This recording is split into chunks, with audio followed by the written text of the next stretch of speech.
Welcome to the second part of my Scott Pilgrim analysis series. In this video, we'll be doing a brief breakdown of the themes of Book 2, Scott Pilgrim vs. the World. Before we begin, I want to offer a quick spoiler warning. This video will expect that you've at least read the entire series before, as we'll be referencing the books before and after this one in our analysis. If you haven't, please do read them and then come back to this video. Without further ado, let's get started. The resounding theme of this book is one of decay. This is the part of the story where things begin to go downhill. Foundations for relationships and the perception of control are either weakened or broken.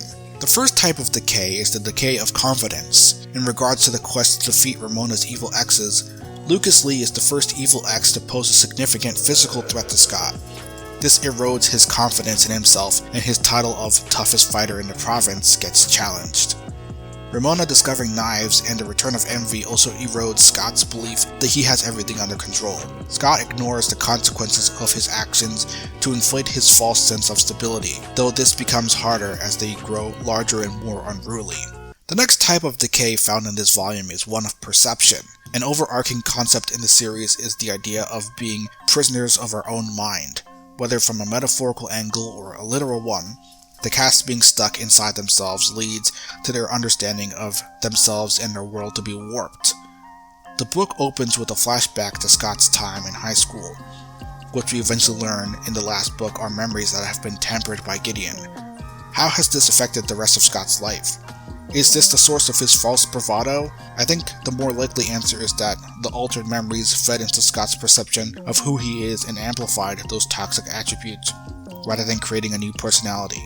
It's Scott's short-sightedness that makes it easier for Gideon to mess with his mind, moving from a literal example of decay to a metaphorical one. We see the first instance of Ramona not being, for a lack of a better term, a paragon of virtue, with the discovery that she cheated on Lucas for Todd.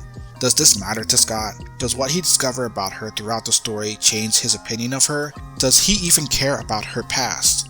Maybe in some way Scott's short-sightedness also extends to his relationship with others. Maybe because he's so invested in himself, he has no prerogative to explore his perception of the people around him. The return of envy sparks fear in Kim, Scott, and Stefan. Kim seems on edge about Envy's return, more specifically about her appearance. Does this have anything to do with her being connected to Scott, or is this a smaller facet of something larger? Envy's return also causes Stefan to question his band's talent. Her, Stefan, and Scott were once in a band together, but it seems like Envy was the only one between the three of them to achieve greatness. Her return creates a standard that the band fails to meet. Knives discovering Ramona erodes her perception of herself and her self-worth. She begins to alter her appearance and attacks Ramona and Scott's friend group for closure and vindication. Reality bites Scott back as his sense of control starts to deteriorate. These events seem to be the consequences of his inaction.